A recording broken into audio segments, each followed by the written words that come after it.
Hello everyone, class 12 chemistry के batch में आप सभी का स्वागत है। क्लास 12 केमिस्ट्री के अंतर्गत हम आप लोगों को हेलो एल्केन और हेलोरीन चैप्टर पढ़ा रहे हैं। इस चैप्टर के अंतर्गत हमने कई सारे बातों को आपको बता दिया और लास्ट टर्न पर हम ग्रिग्नार्ड अभिकर्मक और समावयीकरण अभिक्रिया के बारे में आपको जानकारी दी थी। आज का जो हमारा टॉपिक है उस टॉपिक का नाम है क्लोरोफॉर्म। क्लोरोफॉर्म का फार्मूला होता है CHCl3। क्या होता है? CHCl3। बात समझ आ रही? अब देखिए, चूंकि एल्केन और हैलोजन का ये संगम है, मतलब दोनों को जोड़ करके ही यह आपका क्रिएट किया जाता है, बनाया जाता है, इसलिए हमें यह क्लोरोफॉर्म इस चैप्टर में पढ़ना है। और क्लोरोफॉर्म के बारे में हम आपको बता दें तो यह एक प्रकार का निश्चेतक होता है। निश्चेतक का मतलब है फेटेंटेड मेडिसिन। मतलब क्लोरोफॉर्म अगर आपको सुंघा दिया जाए तो आप बेहोश हो जाओगे, और यदि क्लोरोफॉर्म की मात्रा ज्यादा कर दिया जाए तो आपकी मृत्यु भी हो सकती है।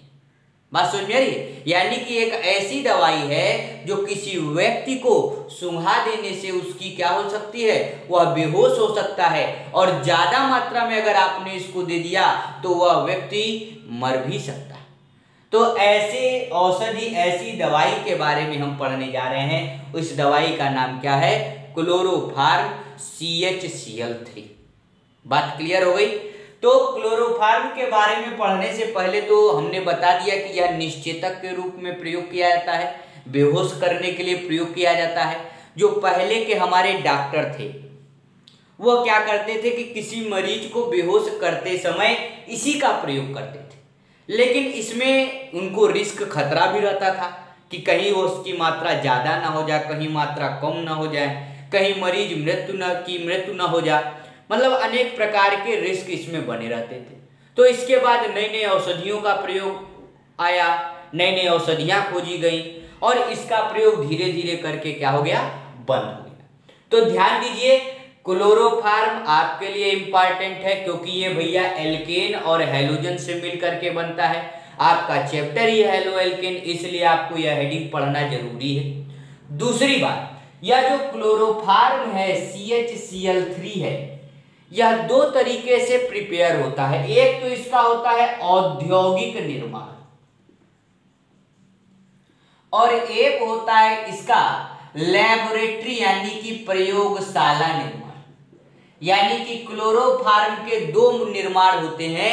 एक निर्माण को कहते हैं औद्योगिक निर्माण यानी कि इंडस्ट्रियल प्रिपरेशन, और एक निर्माण को कहते हैं प्रयोगशाला निर्माण यानी कि लेबोरेटरी प्रिपरेशन। और इसके साथ आपका क्लोरोफॉर्म का रख रखाव, यह तीन टॉपिक आपके कोर्स में है कि औद्योगिक निर्माण कैसे होता है, प्रयोगशाला निर्माण कैसे होता है और क्लोरोफॉर्म का रख रखाव कैसे होता है। कहने का मतलब यह है कि क्लोरोफॉर्म को कहां पर रखते हैं, किस जगह पर रखते हैं, आपको इस टॉपिक से यह तीन चीजों की जानकारी प्राप्त करना जरूरी है। बात समझ में आ गई कि क्लोरोफॉर्म का इंडस्ट्रियल प्रिपरेशन कैसे होता है, क्लोरोफॉर्म का लेबोरेटरी प्रिपरेशन कैसे होता है और क्लोरोफॉर्म का प्रिजर्वेशन कैसे होता है, उसको रखा कैसे जाता है। आपको यह तीन चीजें जानना जरूरी। तो ध्यान दीजिए, सबसे पहले हम आपको बताने जा रहे हैं क्लोरोफॉर्म का औद्योगिक निर्माण यानी कि इंडस्ट्रियल प्रिपरेशन। इंडस्ट्रीज में कैसे बनाया जाता है, बेचने के लिए कैसे बनाया जाता है क्लोरोफॉर्म। तो उसके लिए करते क्या है, आप मेथेन ले लेते हैं। मेथेन का फार्मूला होता है CH4 और इसका रिएक्शन क्लोरीन गैस के साथ करा देते हैं सूर्य के प्रकाश की उपस्थिति में। तो यहां से एक H और यहां से एक Cl, HCl आपका बाहर निकल जाता है। बचा क्या? CH3Cl, halo alkane. आपने यह रिएक्शन पढ़ा भी हुआ है, एल्केन से हेलो एल्केन बनाना। आप एल्केन को हैलोजन गैस के साथ सूर्य के प्रकाश की उपस्थिति में गर्म कर देते हैं तो आपका हेलो एल्केन बन जाता है, और इसी प्रक्रिया द्वारा आपके क्लोरोफॉर्म का भी निर्माण होता है। क्या करते हैं, पहले एल्केन की क्लोरीन गैस के साथ क्रिया करा देते हैं, CH3Cl बन जाता है, फिर दोबारा CH3Cl को लेते हैं, फिर से क्लोरीन गैस के साथ क्रिया कराते हैं, सेम चीज HNU की उपस्थिति में, तो यहां से एक H और एक Cl फिर से बाहर निकलता है, CH2Cl2 बनता है। और जब तीसरी बार रिएक्शन कराते हैं CH2Cl2 का रिएक्शन Cl2 के साथ, तो फिर एक H और एक Cl फिर से बाहर निकलता है, CHCl3 बन जाता है। और इसी CHCl3 को हम लोग क्या कहते हैं, क्लोरोफार्म कहते हैं। तो यह आपके क्लोरोफार्म का औद्योगिक निर्माण है, इंडस्ट्रियल प्रिपरेशन है। इसमें हम लोग मेथेन की क्रिया क्लोरीन गैस से के साथ कराते हैं। HNU यानी कि सूर्य की प्रकाश की उपस्थिति में एक H और एक Cl आपका बाहर निकलता जाता है। यह स्टेप कई बार रिपीट होता है और रिपीट होने के बाद आपके क्लोरोफार्म का निर्माण हो जाता है। बात समझ में आ रही है? इसे हम लोग क्लोरोफार्म का औद्योगिक निर्माण कहते हैं, इंडस्ट्रियल प्रिपरेशन कहते हैं। क्लियर है? अच्छा, अब इसके बाद जब हम लोग यहाँ तक पहुंच गए, तो ये तो था आपका क्लोरोफार्म का औद्योगिक निर्माण, जिसमें हमने मेथेन की क्रिया क्लोरीन गैस के साथ कराई, मेथेन का रिएक्शन क्लोरीन गैस से कराया। इसके बाद हम लोग करते हैं क्लोरोफार्म का प्रयोगशाला निर्माण। प्रयोगशाला निर्माण यानी कि क्लोरोफार्म को प्रयोगशाला यानी कि लेबोरेटरी में कैसे बनाया जाता है। और यह जो प्रयोगशाला निर्माण है यह 3 स्टेप में होता है, 3 पद में होता है, पद 1, पद 2 और पद 3, स्टेप 1, स्टेप 2 एंड स्टेप 3। अलग अलग स्टेप भी परीक्षा में पूछे जाते हैं। ये आपसे डायरेक्ट प्रश्न बहुत कम ही पूछा है कि क्लोरोफार्म का प्रयोगशाला निर्माण लिखिए, लेकिन इसके जो 3 स्टेप हैं वह 3 स्टेप आपके परीक्षाओं में अधिकतर पूछे गए। बात क्लियर है? तो ध्यान दीजिए, क्लोरोफार्म के प्रयोगशाला निर्माण के अंदर 3 स्टेप होते हैं। प्रयोगशाला निर्माण में होता क्या है? प्रयोगशाला निर्माण यानी कि लेबोरेटरी मेथड में क्लोरोफार्म बनाने के लिए हम ब्लीचिंग पाउडर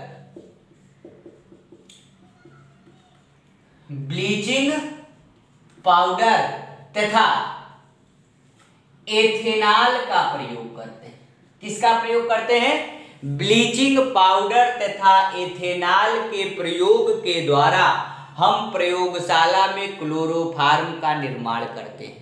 फिर से सुन लीजिए, प्रयोगशाला में, लेबोरेटरी में क्लोरोफार्म का निर्माण, क्लोरोफार्म का प्रिपरेशन ब्लीचिंग पाउडर और एथेनॉल के द्वारा किया जाता है। ब्लीचिंग पाउडर का फार्मूला होता है CaOCl2 कैल्शियम ऑक्सीक्लोराइड, और एथेनॉल का फार्मूला होता है C2H5OH। बात समझ में आ रही है? तो अगर कोई पूछे कि क्लोरोफार्म का प्रयोगशाला निर्माण, लेबोरेटरी मेथड का प्रिपरेशन कैसे होता है, तो आप उसको बताइए कि लैब के अंदर, लेबोरेटरी के मेथड के अंतर्गत क्लोरोफार्म को बनाने के लिए क्लोरोफार्म को बनाने के लिए ब्लीचिंग पाउडर और एथेनॉल की क्रिया आपस में कराई जाती है, तब जाकर के हमारा क्लोरोफार्म बनता है। कैसे क्रिया कराई जाती है? तो क्रिया 3 स्टेप में कराई जाती है, 3 पद में कराई जाती है। पहले स्टेप में क्या होता है? पहले स्टेप में जो ब्लीचिंग पाउडर है, ध्यान से सुनिएगा, पहले स्टेप में ब्लीचिंग पाउडर या कन्वर्ट होता है। किसमें कन्वर्ट होता है? ब्लीचिंग पाउडर पहले स्टेप में बुझा चूना बनाता है। बुझा चूना का नाम है कैल्शियम हाइड्रोक्साइड। परीक्षा में पूछेगा आपसे कैसे प्राप्त करोगे ब्लीचिंग पाउडर से बुझा चूना। अब चूंकि हम सब कुछ बता देंगे, लेकिन अगर ये जानकारी आपको नहीं देंगे आप नहीं कर पाओगे। तो पहले स्टेप में क्या करते हैं? ब्लीचिंग पाउडर से बुझा चूना बनाते हैं। ब्लीचिंग पाउडर का फार्मूला होता है CaOCl2। बुझा चूना का फार्मूला होता है कैल्शियम हाइड्रोक्साइड। हाइड्रोक्साइड का क्या फार्मूला वो भी हम आपको रिएक्शन में बताएंगे। तो आपके परीक्षा में कह सकता है कि ब्लीचिंग पाउडर से बुझा चूना कैसे बनाओगे, ब्लीचिंग पाउडर से कैल्शियम हाइड्रोक्साइड कैसे बनाओगे, वगैरह वगैरह। यानी कि हर एक स्टेप का मतलब है एक क्वेश्चन। अपने दिमाग में बैठाइए, अगर आपने ये 3 स्टेप पढ़े हैं तो 3 स्टेप का मतलब है 3 क्वेश्चन। बात क्लियर है? तो ब्लीचिंग पाउडर से सबसे पहले स्टेप 1 में ब्लीचिंग पाउडर से बुझा चूना बनाते हैं। ब्लीचिंग पाउडर का फार्मूला होता है CaOCl2। इसका रिएक्शन हम लोग पानी के साथ कराते हैं HOH। होता क्या है कि एक क्लोरीन गैस बाहर हो जाती है, बचा क्या CaOH और OH, CaOH का होल ट्वाइस। ध्यान दीजिए, CaO यहां था, H यहां था, तो OH और एक OH और, तो CaOH का होल ट्वाइस। यही होता है बुझा चूना, कैल्शियम हाइड्रोक्साइड, और ये होता है आपका ब्लीचिंग पाउडर। तो पहला स्टेप आपको समझ में आ गया होगा कि फर्स्ट स्टेप में प्रयोगशाला में क्लोरोफॉर्म बनाने के लिए ब्लीचिंग पाउडर और एथेनॉल का प्रयोग करते हैं। इसके पहले स्टेप में ब्लीचिंग पाउडर को बुझे चूने में परिवर्तित किया जाता है। ब्लीचिंग पाउडर की क्रिया जल से कराई जाती है, तब जाकर के बुझा चूना यानी कि स्लैग्ड लाइम का फॉर्मेशन होता है। बात क्लियर है? कैसे होता है? CaOCl2, CaOH का होल ट्वाइस और Cl2 गैस आपकी बाहर निकल गई। तो ये स्टेप 1 हो गया। स्टेप 2 में क्या करते हैं? पद 2, यह भी पेपर में अलग से पूछता है। पद 2 में करते क्या है? देखिए, एथेनॉल से क्लोरल बनाते हैं। क्या बनाते हैं? क्लोरल। आपसे कई बार परीक्षा में पूछा गया है, कैसे प्राप्त करोगे? How would you convert ethanol into chloral? Ethanol से क्लोरल कैसे बनाओगे? तो एथेनॉल से क्लोरल बनाने के लिए इसी में जो सेकंड स्टेप हम लोग उसका यूज करते हैं।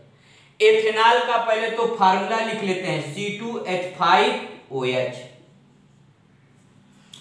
कितने कार्बन है इसमें भैया? 2 कार्बन है। आप एथेनॉल का ऑक्सीकरण करा दीजिए। आपको याद होगा, मैंने पढ़ाया हुआ है कि एल्कोहल का ऑक्सीकरण कराते हैं तो एल्डिहाइड बनता है, और एल्डिहाइड का ऑक्सीकरण कराते हैं तो कार्बोक्सिलिक अम्ल बनता है। ये आपके कॉपी में हमने बकायदा लिखवाया हुआ है। तो ये आपका एल्कोहल है, C2H5OH है। इसका जब ऑक्सीकरण करेंगे तो ध्यान दीजिए, ये एल्कोहल है। कितने कार्बन है? 2 कार्बन है। एक कार्बन तो गया CHO बनने में, बचे कितने कार्बन? 1 कार्बन। 1 कार्बन का क्या होता है? CH3।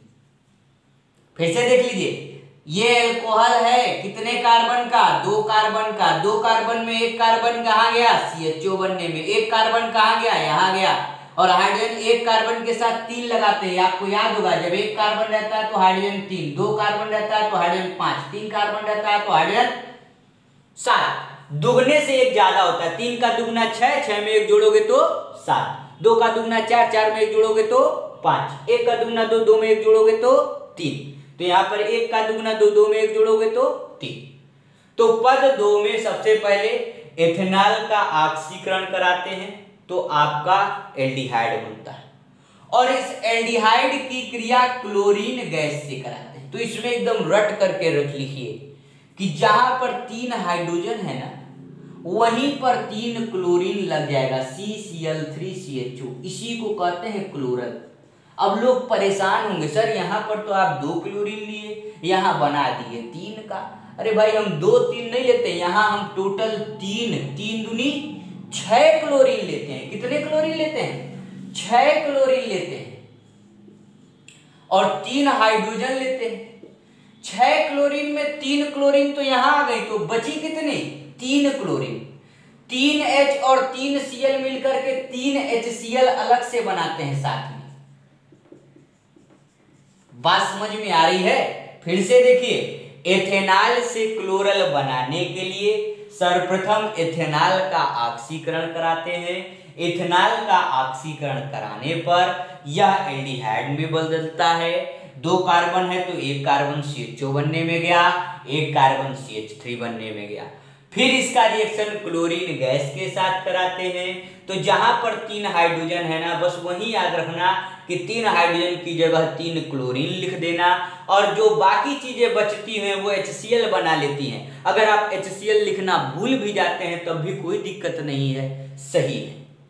क्लियर है? तो 2 स्टेप हमने आपको बताए, पहला ब्लीचिंग पाउडर से बुझा चूना बनाना और दूसरा एथेनॉल से क्लोरल बनाना। एथेनॉल से क्लोरल बनाने के लिए क्या करना पड़ेगा? एथेनॉल की क्रिया CH3CHO के साथ और उस एथेनॉल का ऑक्सीकरण कराएंगे तो CH3CHO बन जाएगा और उसकी क्रिया क्लोरीन के साथ करा देंगे तो क्लोरल बन जाएगा और क्लोरल का फार्मूला होता है CCl3CHO। और जो 2 स्टेप के बाद जब तीसरा स्टेप है तो तीसरे स्टेप में क्या करते हैं? पद 3 स्टेप 3, तीसरे स्टेप में यह करते हैं कि जो तुम्हारा CaOH का होल ट्वाइस था, यही था ना, उसको लिख लेते हैं और क्लोरल जो बना हुआ है CCl3CHO वह लिख लेते हैं, CCl3CHO 2 लिख लेते हैं, एक CCl3CHO ऊपर और एक CCl3CHO नीचे। होगा क्या यहां से CHCl3 आपका बाहर देखिए दिख रहा होगा, CHCl3 और नीचे वाले में भी वही CHCl3। तो एक CHCl3 यहां से और एक CHCl3 यहां से, तो आगे 2 लगा देंगे। बचा क्या तुम्हारे पास? C बचा, Ca बचा, O बचा, इधर भी O बचा। अब ये H तो गया, ये भी गया, तो O के साथ CHO, O के साथ CHO। बात समझ में आ रही है? ध्यान दीजिए, 3 स्टेप होते हैं। पहले स्टेप में हमने कहा कि ब्लीचिंग पाउडर का जल के साथ क्रिया कराइए। फिर से एक रिकैप में देख लीजिए पूरा। पहले स्टेप में क्या कहा? ब्लीचिंग पाउडर CaOCl2 जल के साथ क्रिया कराए, बना CaOH का होल ट्वाइस प्लस Cl2। ये Cl2 हमने कहा अलग निकाल देना, बच जाएगा CaOH का होल ट्वाइस। दूसरे स्टेप में हमने कहा कि एथेनॉल ले लीजिए, पहले इसका ऑक्सीकरण कराइए। तो 2 कार्बन में 1 कार्बन गया, CHO बनने में बचा 1 कार्बन CH3। फिर से इसका रिएक्शन क्लोरीन गैस के साथ कराइए तो CCl3CHO। और यहाँ पर बैलेंस करने के लिए 3 लिख लेना, यहाँ पर 3 HCl अलग कर लेना। और जो तीसरा स्टेप है, पहले स्टेप में ये बना था CaOH का होल ट्वाइस, वो होल ट्वाइस था, इसको हमने अलग करके लिख लिया। और दूसरे स्टेप में बना था क्लोरल, इसको हमने अलग अलग करके लिख दिया 2 बार में, CCl3CHO। होगा क्या? यहाँ से CHCl3 गायब और यही CHCl3 ही ना क्लोरोफार्म कहलाता है। और शेष बचा हुआ एक साथ CaO यही ना इधर बचा, और इधर क्या बचा? CHO। तो ये आपका एक जो है क्लोरोफार्म का प्रयोगशाला निर्माण का विधि था। 3 स्टेप में होता है, तीनों स्टेप आपके सामने है। तीनों स्टेप को अलग अलग नाम से जाना जाता है, कौन क्या क्या नाम है इसके बारे में हमने आपको जानकारी दे दी और इस चीज के बारे में जानकारी दे दी। अब अगला जो पॉइंट है क्लोरोफार्म का रख रखाव। तो ध्यान दीजिए कि क्लोरोफार्म को ऐसे नहीं रखते हैं, क्लोरोफार्म को एक विशेष रंग की बोतल यानी कि गहरे रंग की बोतल में रखते हैं। पहला पॉइंट समझिए, क्लोरोफार्म को गहरे रंग की बोतल में रखते हैं। क्यों रखते हैं? क्योंकि अगर गहरे रंग की बोतल में नहीं रखेंगे तो भैया ये यहां से एक H, यहां से एक Cl, HCl निकल गया, CCl4 बना लेगा, क्लोरोफार्म टूट जाएगा। क्योंकि आप जानते हैं कि सूर्य के प्रकाश की उपस्थिति में जब तक इसके पास हाइड्रोजन है तब तक क्रिया करता रहता है। तो क्लोरोफार्म को गहरे रंग की बोतल, डार्क कलर के बोतल में रखा जाता है क्योंकि इसे सूर्य के प्रकाश से बचाना होता है। अगर यह सूर्य के प्रकाश के संपर्क में आएगा तो क्लोरोफार्म टूटकर कार्बन टेट्राक्लोराइड बना लेगा। तो पेपर में पूछा जाएगा कि क्लोरोफार्म को गहरे रंग की बोतल में क्यों रखते हैं? तो क्लोरोफार्म को गहरे रंग की बोतल में इसलिए रखते हैं ताकि जो क्लोरोफार्म है वह सूर्य के प्रकाश से बचा रहे। अगर सूर्य के प्रकाश के संपर्क में आ जाएगा तो क्लोरोफार्म टूट जाएगा, कार्बन टेट्राक्लोराइड में बदल जाएगा और उसका रिएक्शन यह है। क्लोरोफॉर्म को बंद एकदम एयर से एकदम बंद कर दिया था ताकि अंदर एयर ना जा पाए। क्यों किया जाता है ऐसा? इसलिए किया जाता है क्योंकि क्लोरोफॉर्म जो है वो एयर के साथ क्रिया कर एक गैस बना लेता है COCl2 और इस गैस को कहते हैं फास्जीन गैस, जो कि मानव के लिए अत्यंत विषैली गैस होती है।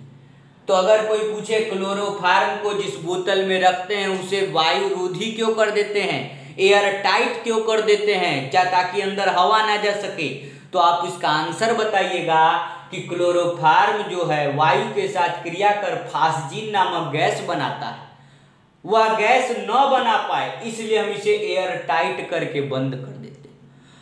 अगर फिर भी इसके अंदर अगर हवा चली ही गई तो इसके अंदर 1% मेथेनॉल भी मिला दिया जाता है। बात समझ में आ रही है? तो पूछा जाएगा कि क्लोरोफॉर्म में 1% मेथेनॉल या एथेनॉल क्यों मिला दिया जाता है, तो आप बताइएगा कि इसलिए मिला दिया जाता है ताकि अंदर फास्जीन गैस न बन पाए, या फास्जीन गैस को बनने से रोकता है। बात क्लियर है? तो यह आज का हमारा पूरा टॉपिक था क्लोरोफॉर्म। हमने सीखा क्या? औद्योगिक निर्माण, प्रयोगशाला निर्माण और रख रखाव में हमने क्या सीखा? इसे गहरे रंग की बोतल में रखते हैं ताकि सूर्य का प्रकाश न पहुंच पाए, इसे वायु रोधी कर देते हैं, हवा ताकि न जा पाए, क्योंकि हवा जाएगा फास्जीन गैस बनाएगी, और फिर भी अगर हवा अंदर पहुंच गई होगी तो उससे बचाए रखने के लिए इसमें हम मेथेनॉल और एथेनॉल की 1% मात्रा मिला देंगे ताकि वह हवा से बची रहे और फास्जीन गैस न बने और इसका हम लोग आसानी से यूज कर सकें। तो आज के लिए इतना ही, फिर कल।